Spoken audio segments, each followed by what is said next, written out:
Пора точить коньки, готовить форму. В Ледовом дворце Ирандык полным ходом идет подготовка к новому сезону. Занятия на фоне живописного ландшафта. Ребята из Сибайского клуба ЮНЕСКО съездили на стажировку в Республику Алтай. Селфи с вишней, пироги с вишней, рассказы тоже о вишне. Необычный фестиваль прошел в парке «Культура и отдыха». А теперь об этом и другом более подробно. В эфире выпуск новостей, в студии Наиля Ахмедшина. Здравствуйте. Почетное второе место за участие в детском турнире по хоккею «Кубок Победы». Первые и вторые места в разряде «Юный фигурист» первенства Башкортостана по фигурному катанию. Медали, привезенные с открытого первенства Уфы по шорт-треку. И это далеко не полный список наград, которые заработали воспитанники Ледового дворца Ирандык за минувший сезон. Успех в большом спорте во многом зависит от интенсивности и регулярности тренировочного процесса. Задача обслуживающего персонала Ледового дворца входит в полное обеспечение необходимых для спортсменов условий. По этой причине подготовка к новому сезону на ледовой площадке идет полным ходом. Ринат Музафаров продолжит тему. Минимальная толщина ледового покрытия, пригодного для тренировочных занятий как для команды массивных экипированных хоккеистов, так и для точеных, порхающих по льду фигуристов, составляет не менее 3,5 см. Такой слой формируется в несколько этапов. Предварительно необходимо отреставрировать технологическую плиту и подготовить к эксплуатации холодильную установку. Процесс включает в себя полную побелку площадки, запуск системы и двухдневное снижение температуры перед первой заливкой в ручном режиме. Таким образом формируются первые 2 см ледового покрытия. Происходит так называемая поломка льда, когда курсировать по площадке пускает комбайн. Далее срез верхнего чернового слоя, комбайная заливка и укладка спортивной разметки.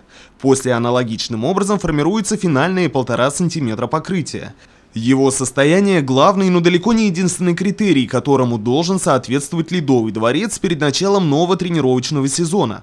По этой причине подготовительные работы ведутся на протяжении всего периода летних каникул. Предварительно был составлен план мероприятий по подготовке, к открытию спортивного сезона. На основании этого все практически у нас сейчас работы были выполнены. Это туда входит и в основном холодильные установки, где были проведены ряд ремонтных работ. Затем в гараже ледоборочный комбайн тоже провели ремонтные работы. Также был составлен план по подготовке отопительной системы. Провели все мероприятия по опрессовке, промывке. Все, в общем, отопительная система тоже готова. Вот в эксплуатацию холодильного оборудования начался уже 19 июля.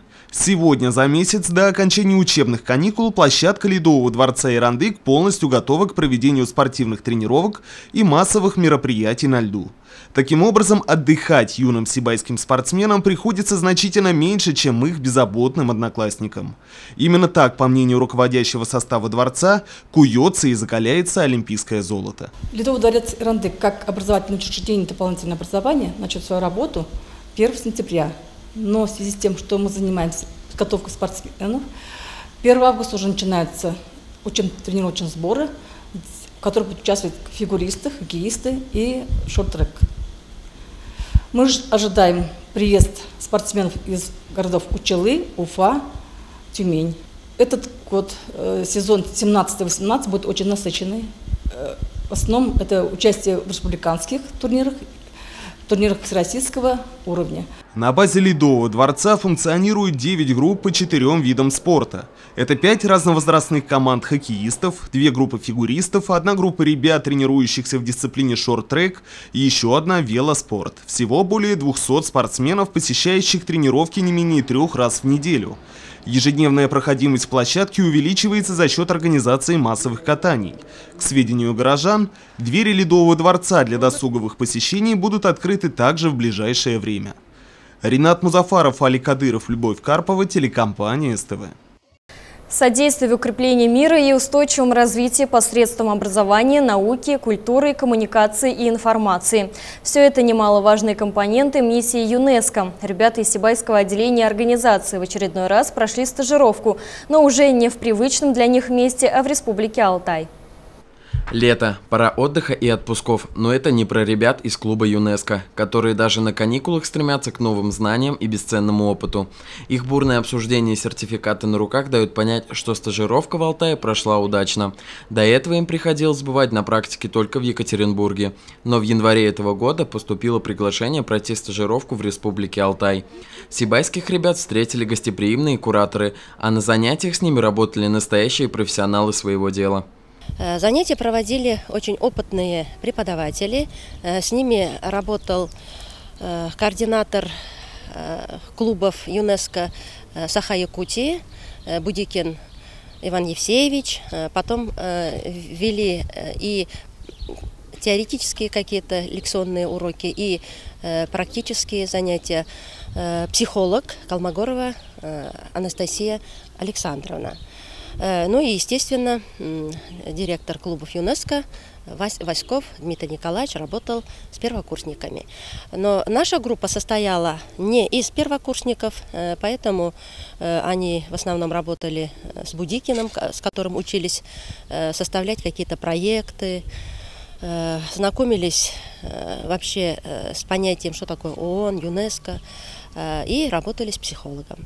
Несмотря на то, что клуб ЮНЕСКО, который базируется в лицее имени Рамазана Умедбаева, является довольно молодым, за время своего существования он уже сформировался как хороший, слаженный коллектив, который развивается в разных направлениях. Являюсь президентом клуба ЮНЕСКО Сибай уже с 2015 года. День рождения нашего клуба принято считать, это 1 марта 2015 года, был основан. Ему, получается, исполнилось в этом году 2 уже года. Отлично работаем, усердно в разных направлениях. Это благотворительность, сохранение культуры и так далее. На стажировке в Алтае для ребят проходили дебаты, турниры, лекции. Общение со школьниками из других регионов также имело большое значение. Помимо образовательной части была подготовлена и развлекательная программа пребывания. Приехав домой, ребята с нетерпением ждали момента, когда смогут поделиться своими впечатлениями от поездки с родными и друзьями. Дебаты прошли хорошо, я в них не участвовала, потому что там участвовали только 3 человека. Мы сидели и поддерживали, и задавали вопросы. Есть первый спикер, он же оратор. Есть второй спикер, он задает вопросы. Есть же третий спикер, он отвечает на вопросы. По темам среднего образования за и против, высшего образования за и против, что-то типа среднего такого еще было. У нас было очень много лекций на профориентацию. Они были очень полезны для меня и актуальны, потому что я перехожу на 11 класс.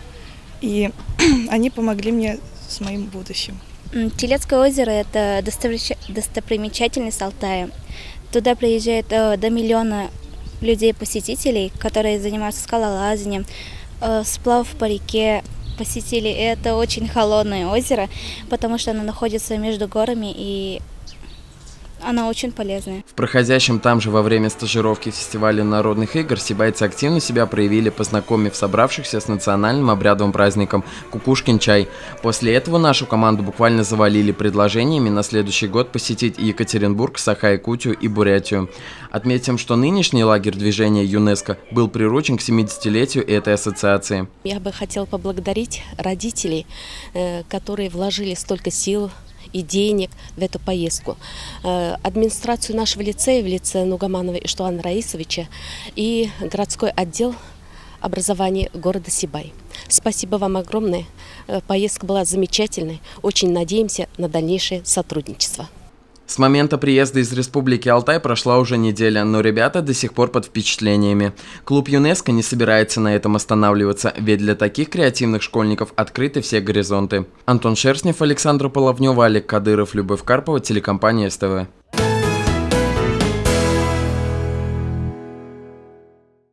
И последнее. В парке культуры и отдыха прошел фестиваль вишни. Горожанам предлагалось сделать селфи с вишней, приготовить блюда из вишни и многое другое. Как прошел праздник сочной ягоды, в материале моих коллег.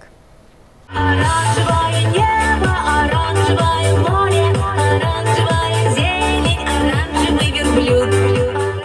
Зажигание Зажигательные номера, громкая музыка и веселые ведущие. Фестиваль вишни собрал в пятничный вечер любителей, пожалуй, самой популярной ягоды в нашем городе. Организаторами яркого и необычного мероприятия выступили сотрудники парка культуры и отдыха. Такого наш город еще не знал. А новизна – это один из принципов, на который ориентируется молодой коллектив учреждения. С начала лета парк то и дело становится местом проведения интересных и необычных конкурсов и концертов. Фестиваль вишни – очередной из них. Сегодня запланирован грандиозный такой концерт. Будет очень много исполнителей, артистов. И в то же время будет конкурсная программа. Это селфи на фоне вишни, связано все, что с вишней. Второй конкурс – это у нас дефиле, тоже костюм. Мы приглашали людей, которые могут сделать костюм себе на тему вишни. И третий конкурс – это у нас кулинарный конкурс, где может любой десерт, любой компот даже можно принести, поэтому пирогов куча и пирожков можно наготовить, поэтому будет очень интересно и, я думаю, вкусно. Праздник нес в себе не только развлекательный, но и познавательный характер. Организаторы праздника рассказывали о том, как старшее поколение нашего города в 70-е и 80-е годы собирались и летом с ведрами и бетонами выезжали на сбор вишни в Челябинскую область, а также о том, чем полезна вишня и как ее можно применять. Прошедшим мероприятием зрители остались довольны. Ой, вообще так здорово, вообще так классно. Вообще, я первый раз на таком празднике. Вообще, мне очень нравится, очень ярко, красочно. И вообще, такие песни поют. Прям хочу в пляс спуститься. Праздник очень веселый, интересный. Наконец-то мы отдохнули от садов душой, телом. Так и хочется веселиться, быть в хорошем настроении, с улыбкой. Детки нас своими танцами радуют. Такие они миленькие, прекрасные. Добавляю. Замечательный праздник. Вообще, первый раз я здесь, и мне нравится. Удавшийся столь необычный праздник для нашего города теперь планируется проводить каждый год. Антон Шерстнев, Александра Половнева, Алик Кадыров, Гульгина Раскиддина, телекомпания СТВ. Такими были новости первого дня августа. Сразу после смотрите передачу о прошедшем в Баймакском районе молодежном форуме и встречах башкирской молодежи. В студии работала Наиля Ахмедшина. Удачи и до встречи в эфире.